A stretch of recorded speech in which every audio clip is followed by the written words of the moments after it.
Selamat datang kembali. Kali ini kita mau kupas tuntas nih istilah yang sering banget Anda dengar di dunia kerja Indonesia. Mitra dan outsourcing. Sumber-sumber yang kita punya ini menyoroti pentingnya paham beda fundamental keduanya. Soalnya implikasinya ke hak dan perlindungan kerja itu bisa beda jauh. Langsung aja kita bedah ya. Betul sekali. Tujuan kita di sini memang buat membedah definisi, terus ciri khasnya apa, landasan hukumnya gimana, sampai ke hak dan kewajiban masing-masing status ini. Biar Anda nggak keliru memahaminya. Kadang batasannya kelihatan tipis, padahal konsekuensinya lumayan signifikan. Oke, kita mulai dari mitra dulu kalau gitu. Dari sumber yang ada, kesan yang saya tangkap nih, ini lebih kayak hubungan bisnis ke bisnis gitu ya, bukan atasan bawahan. Iya, Anda menangkap esensinya. Mitra itu, ya individu atau pihak lain yang kerjasama dengan perusahaan. Dasarnya perjanjian kemitraan, landasannya itu hukum perdata, kayak di KUH Perdata, bukan hukum ketenagakerjaan.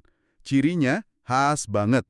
Gimana tuh ciri khasnya? Gini, nggak ada kewajiban jam kerja atau absensi kayak karyawan biasa. Terus, nggak ada perintah kerja langsung yang detil banget. Imbalannya juga bukan upah bulanan. Oh, jadi bukan gaji tetap gitu ya? Bukan. Lebih ke bagi hasil, atau komisi, atau fee, tergantung kesepakatan di awal. Nah, konsekuensinya nih, berarti hak-hak normatif pekerja kayak TAR, pesangon, cuti berbayar, atau BPJS Ketenagakerjaan itu nggak otomatis wajib dong ya? Secara hukum, iya, nggak wajib. Perusahaan sih bisa aja ngasih secara sukarela sebagai bagian dari skema kemitraannya. Tapi itu bukan kewajiban dari Undang-Undang Ketenagakerjaan. Oke. Contoh paling gampang dan sering kita lihat ya, pengemudi ojek online, agen properti, atau mungkin reseller produk e-commerce. Mereka kan punya otonomi lebih besar ya dalam kerjanya. Iya. Nah, ini kan kontras banget ya sama outsourcing atau alih daya. Kalau ini setahu saya melibatkan 3 pihak ya. Ada pekerja, terus perusahaan penyedia atau vendor, sama perusahaan pengguna jasanya atau user. Tepat sekali. Kalau di sistem outsourcing, Anda sebagai pekerja itu statusnya karyawan sah dari perusahaan vendor. Penting nih, bukan karyawan perusahaan user tempat Anda kerja sehari-hari. Jadi hubungannya itu hubungan kerja formal yang diatur sama Undang-Undang Ketenagakerjaan. Artinya harus ada kontrak kerja resmi gitu ya? Iya, wajib hukumnya. Harus ada perjanjian kerja tertulis antara si pekerja dan vendor. Bisa PKWT, perjanjian kerja waktu tertentu, atau bisa juga PKWTT, perjanjian kerja waktu tidak tertentu. Oke. Karena statusnya karyawan vendor, ya semua hak normatif kayak gaji minimal sesuai UMP, UMK, THR, cuti, terus BPJS Kesehatan dan Ketenagakerjaan, itu wajib dipenuhi. Tapi oleh si vendor.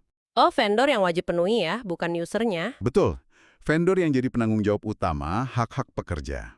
Contohnya yang paling sering kita temui mungkin kayak petugas keamanan, atau cleaning service, atau mungkin tenaga administrasi ya, yang disediain satu perusahaan buat perusahaan lain. Persis, itu contoh-contoh klasik outsourcing. Jadi, kalau kita sandingkan langsung nih, titik kontras utamanya jelas banget. Ada di status hukum dan haknya. Mitra itu rekanan bisnis, statusnya non-pekerja. Dasarnya hukum perdata. Haknya, ya sesuai kesepakatan kemitraan aja. Kalau pekerja outsourcing, dia itu karyawan formal dari vendor, dasarnya hukum ketenagakerjaan, hak normatifnya wajib dipenuhi si vendor. Oke, ini ngebawa kita ke isu krusial lain nih yang juga disorot di sumber Anda. Potensi penyalahgunaan status mitra. Itu gimana bisa terjadi ya? Nah, ini poin yang penting banget. Status kemitraan itu bisa jadi masalah kalau dalam prakteknya, hubungan itu sebenarnya memenuhi unsur-unsur hubungan kerja. Maksudnya gimana tuh? Misalnya gini, ada perintah kerja yang detail dari perusahaan. Terus ada kewajiban hadir di jam tertentu, kayak jam kantor. Ada sanksi juga kalau nggak masuk tanpa izin, persis kayak karyawan. Nah, kalau unsur-unsur ini terpenuhi, meskipun kontraknya ditulis perjanjian kemitraan, secara hukum ini bisa dianggap sebagai hubungan kerja terselubung. Wah, bahaya juga ya. Iya, pekerja yang merasa dirugikan karena status mitra padahal kerjanya kayak karyawan, itu bisa nuntut hak-haknya sebagai karyawan ke pengadilan hubungan industrial.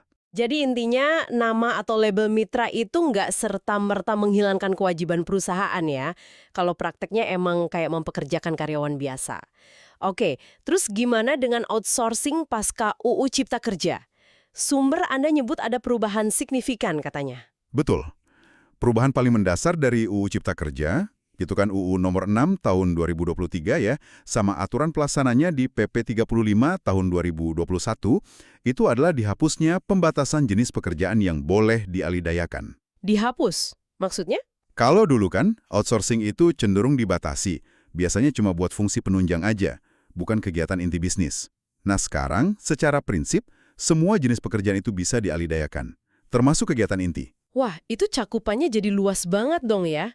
Terus gimana nasib perlindungan pekerjanya? Apa ikut terpengaruh juga jadi berkurang gitu? Nah, ini yang perlu kita garis bawahi bareng-bareng. Meskipun jenis pekerjaannya nggak dibatasi lagi, undang-undang dan PP tersebut justru menegaskan kembali bahwa perlindungan hak-hak pekerja outsourcing, mulai dari upah, THR, jaminan sosial, sampai kompensasi pas kontraknya berakhir, atau kalau terjadi PHK, itu sepenuhnya tetap jadi tanggung jawab perusahaan vendor. Oh, jadi tanggung jawab vendor malah dipertegas ya? Betul, kewajiban vendor nggak berkurang sama sekali, malah aturannya diperkuat. Jadi nggak perlu khawatir soal itu. Baik-baik.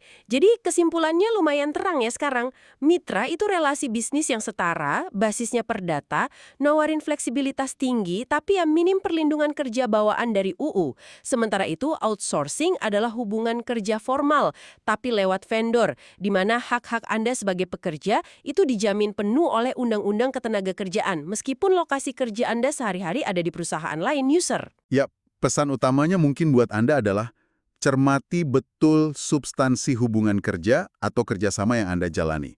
Jangan cuma lihat nama kontraknya aja. Jangan sampai istilah kemitraan itu cuma jadi cara buat menghindari kewajiban sebagai pemberi kerja. Di sisi lain, buat pekerja outsourcing, penting buat paham kalau vendor adalah pihak yang bertanggung jawab penuh atas hak-hak Anda. Dan regulasi pasca UU Cipta Kerja ini justru mempertegas kewajiban vendor tersebut. Oke. Nah, sebagai penutup nih, mungkin ada satu hal yang bisa Anda renungkan. Seiring makin maraknya model kerja fleksibel dan gig ekonomi gitu kan. Menurut Anda, kerangka hukum kita saat ini termasuk pengakuan mitra yang sifatnya masih sektoral di beberapa aturan, itu udah cukup efektif belum ya buat menyeimbangkan antara kebutuhan fleksibilitas, baik buat pengusaha maupun pekerjanya, dengan kebutuhan perlindungan dasar bagi pekerjanya? Atau jangan-jangan kita justru perlu definisi dan aturan main yang lebih adaptif, lebih tegas lagi ke depannya, itu mungkin jadi bahan pemikiran kita bersama.